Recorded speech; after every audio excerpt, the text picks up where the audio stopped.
ವೀಕ್ಷಕರಿ, ಜಗತ್ತಲ್ಲಿ ಅಸಾಧ್ಯವಾದದ್ದು ಯಾವುದೂ ಇಲ್ಲ ಅಂತ ಹೇಳ್ತಾರೆ. ಇಲ್ಲಿ ಛಲದಿಂದ ಹಠ ಹಿಡಿದು ಸಾಧಿಸಿದ್ರೆ ಯಾವುದರಲ್ಲಾದ್ರೂ ಕೂಡ ಯಶಸ್ಸನ್ನ ಕಾಣಬಹುದು. ಇಂತಹುದೇ ಯಶಸ್ಸಿನ ಮೆಟ್ಟಿಲನ್ನ ಏರಿದ ಒಬ್ಬ ಛಲಗಾತಿ ಬಗ್ಗೆ ಇವತ್ತಿನ ಈ ಒಂದು ವಿಡಿಯೋದಲ್ಲಿ ತಿಳಿಯೋಣ ಬನ್ನಿ ವೀಕ್ಷಕರೇ. 23 ವರ್ಷದ ಯುವತಿಯೊಬ್ಬಳು ಇಂತಹ ಒಂದು ಗೆಲುವನ್ನ ಸಾಧಿಸಿದ ಕಥೆ ಇದು. ಇದೀಗ ಕಾಮರ್ಸ್ ನಲ್ಲಿ PG ಕೋರ್ಸ್ ಓದ್ತಾ ಇರುವಂತಹ ಆಕೆ ಹೆಸರು ಡೆಲಿಶಾ ಡೇವಿಸ್.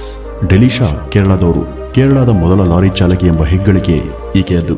ವೀಕ್ಷಕರೇ, ಲಾರಿ ಅನ್ನೋದು ಒಂದು ಹೆವಿ ವಾಹನ. ಸಾಮಾನ್ಯವಾಗಿ ಈ ವಾಹನವನ್ನ ಪುರುಷರೇ ಹೆಚ್ಚಾಗಿ ಚಲಾಯಿಸ್ತಾರೆ. ಆದ್ರೆ ಇಂತಹ ಒಂದು ವಾಹನವನ್ನ ಹೆಣ್ಮಕ್ಳು ಚಲಾಯಿಸೋದು ಅಂದ್ರೆ ಅಷ್ಟು ಸುಲಭದ ಮಾತಲ್ಲ.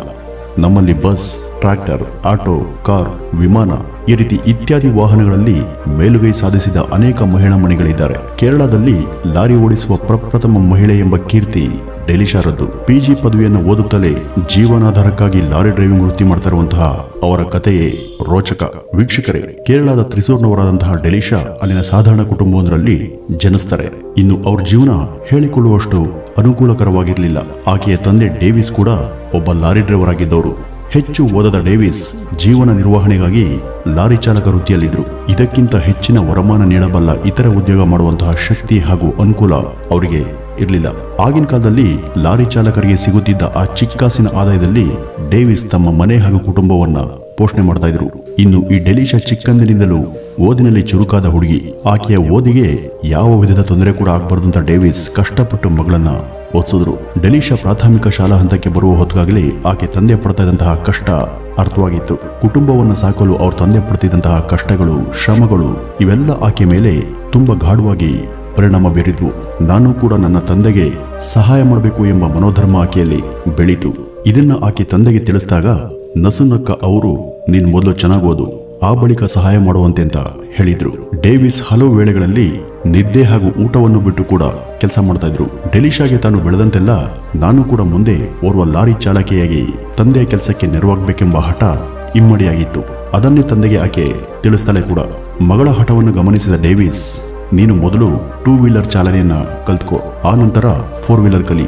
ಅದೆಲ್ಲ ಆದ್ಮೇಲೆ ಲಾರಿಯ ಸ್ಟೇರಿಂಗ್ ಹಿಡಿಯುವಂತೆ ಸೂಚಿಸಿದ್ರು.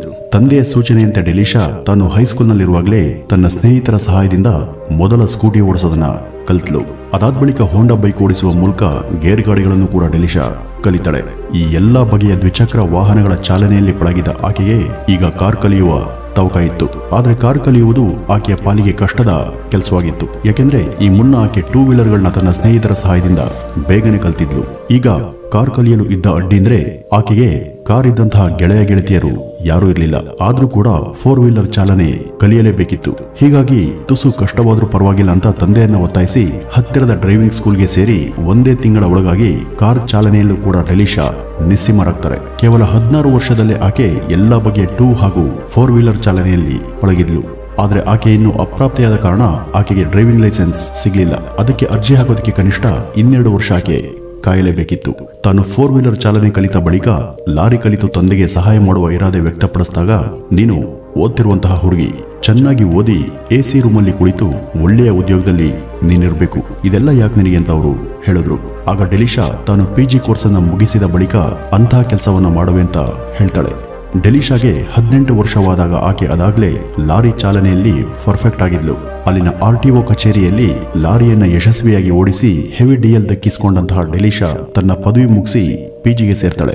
PGಗೆ ಸೇರಿದಾಗ ಆಕೆಗೆ ರೆಗ್ಯುಲರ್ ಆಗಿ ತರಗತಿಗಳನ್ನ ಅಟೆಂಡ್ ಮಾಡೋದಕ್ಕೆ ಸಾಧ್ಯವಾಗಲಿಲ್ಲ. ಕಾರಣ ಇತ್ತ ಅವರ ತಂದೆ ಡೇವಿಸ್ಗೆ ಅತೀವ ಅನಾರೋಗ್ಯ ಉಂಟಾಗಿ ಅವರು ಹಲವು ದಿನಗಳ ಕಾಲ ಮನೆಯಲ್ಲೇ ವಿಶ್ರಾಂತಿಯನ್ನ ಪಡಿಬೇಕಾಗಿ ಬಂತು.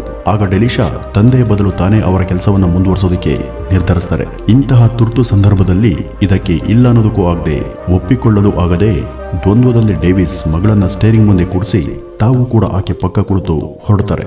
ಡೆಲಿಶಾಗೇನು ಹೆವಿ DL ಸಿಕ್ಕಿತ್ತು. ಆದ್ರೆ DL ಸಿಕ್ಕಷ್ಟು ಗಾಡಿ ಓಡಿಸುವುದು ಸುಲಭದ ಕೆಲಸ ಅಲ್ಲ ಅಂತ ಅವರು ತಮ್ಮ ಅನುಭವದಿಂದನೇ ತಿಳಿದುಕೊಂಡಿದ್ರು. ಆಕೆ ಲಾರಿಯನ್ನ ಅಲ್ಲಿನ ಟ್ರಾಫಿಕ್ ನಡುವೆಯೂ ಕೂಡ ಉತ್ತಮವಾಗಿ ಹ್ಯಾಂಡಲ್ ಮಾಡಿದ್ಲು. ಹೈವೇಯಲ್ಲಿ ಮಗಳ ಲಾರಿ ಚಾಲನೆ ನೋಡಿ ಡೇವಿಸ್ ಬೆಕ್ಕಸ ಬೆರಗಾಗಿದ್ರು. ಲಾರಿ ಚಾಲನೆಯಲ್ಲಿ ಆಕೆ ಪಳಗಿದ್ದು ಅವರಿಗೆ ಸಂತೋಷ ಹಾಗೂ ಅಭಿಮಾನದ ಸಂಗತಿನೇ ಆಗಿದ್ರು ಕೂಡ ಇದೇ ಆಧಾರವಾಗಿ ಮಗಳನ್ನ ಲಾರಿ ಡ್ರೈವರ್ ಮಾಡುವ ಇಚ್ಛೆ ಸ್ವಲ್ಪ ಕೂಡ ಅವ್ರಿಗೆ ಇರಲಿಲ್ಲ. ಹೆಚ್ಚು ಓದದ ಅಶಿಕ್ಷಿತರು, ಬೇರೇನು ಉದ್ಯೋಗ ಮಾಡಲಾಗದವರು ಮಾತ್ರವೇ ಹೆಚ್ಚಾಗಿ ಆರಿಸುವ ವೃತ್ತಿ ಈ ಲಾರಿ ಚಾಲನೆ ವೃತ್ತಿ ಎಂಬುದು ಡೇವಿಸ್ರ ನಂಬಿಕೆಯಾಗಿತ್ತು. ಕಷ್ಟವೋ ಸುಖವೋ ತಾನು ಬದುಕಿರೋವರೆಗೂ ಈ ವೃತ್ತಿ ಮಾಡ್ತೀನಿ, ಇದರ ಬವಣೆ ನಿನಗೆ ಬೇಡ, ನೀನು ಚೆನ್ನಾಗಿ ಓದಿ ವಿದ್ಯೆಗೆ ತಕ್ಕ ಉದ್ಯೋಗ ಪಡೆಯುವತ್ತ ಗಮನ ಹರಿಸುವಂತ ತಾಕೀತ್ ಮಾಡ್ತಾರೆ. ಆದ್ರೆ ಡೆಲಿಶಾಳ ನಿರ್ಧಾರ ಅಚಲವಾಗಿತ್ತು. ಆಕೆಯ ಬಳಿ ಈಗಾಗಲೇ ಹೆವಿ ಡಿಎಲ್ ಇತ್ತು. ತಾನು ಕನಿಷ್ಠ ರಜಾ ದಿನಗಳಲ್ಲಿ ಚೂರುಪಾರು ಸಹಾಯ ಮಾಡ್ತೀನಿ, ದಯವಿಟ್ಟು ಇಲ್ಲ ಅನ್ಬೇಡಿ ಅಂತ ಡೆಲಿಶಾ ವಿನಂತಿ ಮಾಡಿಕೊಳ್ಳುತ್ತಾಳೆ. ಮಗಳ ಹಂಬಲಕ್ಕೆ ಇಲ್ಲ ಎನ್ನಲಾಗದೆ ಡೇವಿಸ್ ಒಪ್ಕೋಬೇಕಾಗುತ್ತೆ. ಅವರು ಆಯಿಲ್ ಟ್ಯಾಂಕರ್ಗಳನ್ನ ಸಾಗಿಸ್ತಿದ್ದಂತಹ ಲಾರಿ ಚಾಲಕರು ತಮ್ಮ ಲಾರಿ ಓನರ್ನ ಬಳಿ ಅವರು ಮಗಳನ್ನ ಕರೆದೊಯ್ದಾಗ ಅವರು ಮಗಳನ್ನೇ ಚಾಲಕಿ ಆಗ್ತಾಳೆ ಅಂತ ತಿಳಿದ ತಕ್ಷಣ ಓನರ್ ಒಂದು ಕ್ಷಣ ಅವಕಾಗಿದ್ರು. ಈವರೆಗೂ ವಿಶೇಷವಾಗಿ ಸುತ್ತಮುತ್ತಲೆಲ್ಲೂ ಕೂಡ ಇಂತಹ ಅಪಾಯಕಾರಿ ವಾಹನಗಳನ್ನ ಓಡಿಸುವಂತಹ ಸಾಹಸಕ್ಕೆ ಬೇರೆ ಯಾವೊಬ್ಬ ಮಹಿಳೆ ಕೂಡ ಕೈ ಹಾಕಿರಲಿಲ್ಲ. ಡೇವಿಸ್ ಅವರನ್ನ ಈ ಬಗ್ಗೆ ವಿಶ್ವಾಸವಿಡುವಂತೆ ಕೇಳ್ಕೊಳ್ತಾರೆ.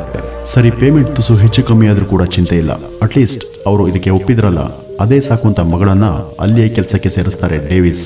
ಆರಂಭದಲ್ಲಿ ಕೇವಲ ಶನಿವಾರ, ಭಾನುವಾರ ಹಾಗೂ ಇತರ ರಜಾದಿನಗಳಲ್ಲಿ ಮಾತ್ರವೇ ಡೆಲಿಶಾ ಲಾರಿ ಚಾಲನೆ ಮಾಡ್ತಿದ್ರು. ಕಳೆದ ವರ್ಷದ ಲಾಕ್ಡೌನ್ ಸಮಯದಿಂದ ಹೆಚ್ಚು ರಜೆ ಸಿಕ್ಕಿ ಮನೆಯಲ್ಲೇ ಇರುವಂತಾದಾಗ ಆಗಿನಿಂದ ಇದನ್ನೇ ಫುಲ್ ಟೈಮ್ ವೃತ್ತಿಯನ್ನಾಗಿ ಆರಿಸಿಕೊಂಡಿರುವಂತಹ ಡೆಲಿಶಾ ಇವತ್ತು ಸ್ಟೇರಿಂಗ್ ಹಿಡಿದು ಸರಿಸುಮಾರು 3-4 ವರ್ಷಗಳ ಕಳೆದಿವೆ ಅಂದ್ರೆ ನಿಮ್ಗೆ ಅಚ್ಚರಿಯಾಗಬಹುದು. ಇಷ್ಟು ಕಾಲ ಅವರ ವೃತ್ತಿಯಲ್ಲಿದ್ರು ಕೂಡ ಅವರು ಮೀಡಿಯಾದಲ್ಲಿ ಸುದ್ದಿಗೆ ಬಂದದ್ದು ಮಾತ್ರ ಬಹಳ ಈಚೆಗೆ.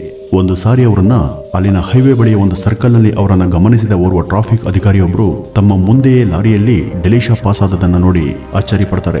ಮುಂದಿನ ಚೆಕ್ ಪಾಯಿಂಟ್ಗೆ ಈ ಬಗ್ಗೆ ಮಾಹಿತಿ ನೀಡಿ ಆ ವಾಹನವನ್ನು ಪರಿಶೀಲನೆ ಮಾಡುವಂತೆ ಸೂಚಿಸ್ತಾರೆ. ಆಗ ಡೆಲಿಶಾಳನ್ನ ವಿಚಾರಣೆ ಮಾಡಿದಾಗ ಆಕೆಯ ಬಳಿ ಹೆವಿ ಡಿಎಲ್ ಹಾಗೂ ಎಲ್ಲಾ ಬಗೆಯ ಲೀಗಲ್ ಡಾಕ್ಯುಮೆಂಟ್ಸ್ ಇದ್ದದ್ದು ತಿಳಿದು ಬರುತ್ತೆ.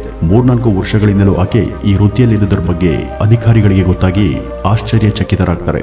ಆಗ ಆಕೆಯ ಹಿನ್ನೆಲೆ ತಿಳಿದ ಅವರಲ್ಲಿ ಯಾರೋ ಒಬ್ರು ಈಕೆ ವಿಷಯವನ್ನು ಅಂತರ್ಜಾಲದಲ್ಲಿ ಪ್ರಕಟ ಮಾಡಿದಾಗ ಇದು ವೈರಲ್ ಆಗುತ್ತೆ. ಆಗ ಹಲವು ಮಾಧ್ಯಮಗಳು ಈಕೆ ಸಂದರ್ಶನಕ್ಕೆ ಮುಗಿಬೀಳ್ತಾರೆ. ಡೆಲಿಶಾ 2020 ಮಾರ್ಚ್ನಿಂದಲೂ ಕೂಡ ಫುಲ್ ಟೈಮ್ ಲಾರಿ ಚಾಲಕಿಯಾಗಿ ಕೆಲಸ ಮಾಡ್ತಿದ್ದಾರೆ. ಅವ್ರ ಜೊತೆ ಒಬ್ಬ ಹೆಲ್ಪರ್ನ ಅಗತ್ಯ ಇರೋದ್ರಿಂದ ಅವ್ರ ಜೊತೆ ಆ ಒಂದು ಕೆಲಸಕ್ಕೆ ಅವ್ರ ತಂದೆನೇ ಇರ್ತಾರೆ. ಪ್ರತಿದಿನ ಕೂಡ ಬೆಳಿಗ್ಗೆ 2:30ಕ್ಕೆ ಅವರ ದಿನಚರಿ ಆರಂಭವಾಗುತ್ತೆ. ಅಲ್ಲಿನ ಟ್ರಾಫಿಕ್ ಒತ್ತಡವನ್ನು ತಪ್ಪಿಸಿಕೊಳ್ಳುವ ಸಲುವಾಗಿ ಬೇಗನೆ ರಸ್ತೆಗಿಳಿಯುವಂತಹ ಅವರು ದಿನಕ್ಕೆ ಸುಮಾರು 300 ಕಿಲೋಮೀಟರ್ ದೂರವನ್ನು ಒಂದೇ ಟ್ರಿಪ್ ನಲ್ಲಿ ಕವರ್ ಮಾಡ್ತಾರೆ. ಮನೆಯಿಂದ 75 ಕಿಲೋಮೀಟರ್ ದೂರ ಇರುವಂತಹ ಇರುಪಾನಂಗೆ 2 ತಾಸಿನಲ್ಲಿ ಸೇರುವ ಡೆಲಿಶಾ ಅಲ್ಲಿ ಕಂಪನಿಯು ಬೆಳಗ್ಗೆ 8 ಗಂಟೆಗೆ ಓಪನ್ ಆಗುವವರೆಗೂ ಕಾಯ್ತಾರೆ. ಪುನಃ ಫ್ಯೂಯಲ್ ಅನ್ನು ತುಂಬಿಸಿ 9:30 ಹೊತ್ತಿಗೆ ಅಲ್ಲಿಂದ ತ್ರಿರೂರ್ಗೆ ಹೊರಡ್ತಾರೆ. ಅದು ಸುಮಾರು 4.5 ಗಂಟೆಗಳ ಜರ್ನಿ. ಮಧ್ಯಾಹ್ನ 2:30 ವೇಳೆಗೆ ಫ್ಯೂಯಲ್ ಅನ್ನು ಅನ್ಲೋಡ್ ಮಾಡಿ ಅಲ್ಲಿಂದ ಹೊರಟು ಸಂಜೆ 4:30ಕ್ಕೆಲ್ಲ ಮನೆಗೆ ಹಾಜರು. ಮಧ್ಯೆ ಎಲ್ಲೂ ಕೂಡ ಯಾವುದಕ್ಕೂ ವಾಹನ ನಿಲ್ಲಿಸಿದ ಡೆಲಿಶಾ ಕೆಲಸದ ವೇಳೆಯಲ್ಲಿ ಬಹಳ ಶಿಸ್ತಿನ ಹಾಗೂ ಕಟ್ಟುನಿಟ್ಟಿನವರು. ಇದು ತನ್ನ ದೈನಂದಿನದ ಸ್ಟಡೀಸ್ಗೆ ಯಾವ ವಿಧದಲ್ಲೂ ಕೂಡ ಅಡ್ಡಿಯಾಗದು. ಯಾಕೆಂದ್ರೆ ನಾನು ನನ್ನ ಕೆಲಸದ ಶೆಡ್ಯೂಲ್ಗೆ ನಿರ್ದಿಷ್ಟ ಟೈಮ್ ಟೇಬಲ್ ಅನ್ನು ಹಾಕೊಂಡು ಅದರಂತೆ ನಿತ್ಯವೂ ಪಾಲಿಸ್ತಾ ಇದ್ದೀನಿ. ಮನೆಗೆ ಬಂದ ಬಳಿಕ ಕನಿಷ್ಠ 2 ಗಂಟೆ ಪ್ರತಿದಿನವೂ ಓದ್ಕೊಳ್ತೀನಿ. ನನ್ನ ಓದು ಹಾಗೂ ಕೆಲಸ ಈ ಎರಡೂ ಕೂಡ ಪರಸ್ಪರ ಪೂರಕವಾಗಿಯೇ ಹೊರತು ಯಾವತ್ತೂ ಕೂಡ ಇವೆರಡರ ನಡುವೆ ಘರ್ಷಣೆ ಉಂಟಾಗಿಲ್ಲ. ಕೇರಳ ರಾಜ್ಯದ ಮೊದಲ ಲೇಡಿ ಲಾರಿ ಚಾಲಕಿ ಎಂಬುದು ನನಗೆ ಅತೀವ ಹೆಮ್ಮೆಯ ಸಂಗತಿ. ನನಗೆ ಈ ವೃತ್ತಿಯನ್ನು ಮಾಡೋದಕ್ಕೆ ಯಾವ ಹಿಂಜರಿಕೆ ಕೂಡ ಇಲ್ಲ. ಇದು ನನ್ನ ಇಷ್ಟದ ವೃತ್ತಿ. ನನ್ನ ತಂದೆಗೆ ಹೇಗೆ ಇದು ಇಷ್ಟವಾಯಿತೋ ಹಾಗೇನೆ ನಾನು ಕೂಡ ಇಷ್ಟಪಟ್ಟು ಕೆಲಸ ಮಾಡ್ತಾ ಇದ್ದೀನಿ. ಇವತ್ತು ನಾನು ಇಷ್ಟು ಓದಲು ಸಹಾಯ ಮಾಡಿದ್ದೇ ಈ ನನ್ನ ತಂದೆಯ ವೃತ್ತಿ. ಇದರಲ್ಲಿ ನನಗೆ ಸಂಪೂರ್ಣ ತೃಪ್ತಿ ಇದೆ. ಇವು ಡೆಲಿಶಾರ ನುಡಿಗಳು. ವೀಕ್ಷಕರೇ, ನಮ್ಮ ಪೋಷಕರು ಹೆಚ್ಚು ಓದಿಲ್ಲ, ಉನ್ನತ ಸ್ಥಾನದಲ್ಲಿ ಇಲ್ಲ ಅಂತ ದೂರುವ ಈಗಿನ ಕಾಲದ ಜನರ ನಡುವೆ ಡೆಲಿಶಾರಂತಹ ಎಷ್ಟು ಜನ ಅಭಿಮಾನಶಾಲಿಗಳು ನಮ್ಮ ಸುತ್ತ ಇದ್ದಾರೆ. ಹೆಚ್ಚು ಓದಿ ಪೋಷಕರನ್ನ ಒಂಟಿ ಮಾಡಿ ದೂರ ಹೋಗುವ ಮಕ್ಕಳಿಗೆ ಡೆಲಿಶಾರಂತವರು ಮಾದರಿಯಾಗಿ ನಿಲ್ತಾರೆ. ಡೆಲಿಶಾರ ಈ ಕುಟುಂಬ ಅಭಿಮಾನಕ್ಕೆ ಹಾಗೂ ಅವರ ಧೈರ್ಯ ಸಾಹಸಕ್ಕೆ ಒಂದು ಮೆಚ್ಚುಗೆಯನ್ನು ಸೂಚಿಸ್ತಾ ಈ ಒಂದು ವಿಡಿಯೋವನ್ನ ಮುಗಿಸೋಣ. ನಮಸ್ಕಾರ.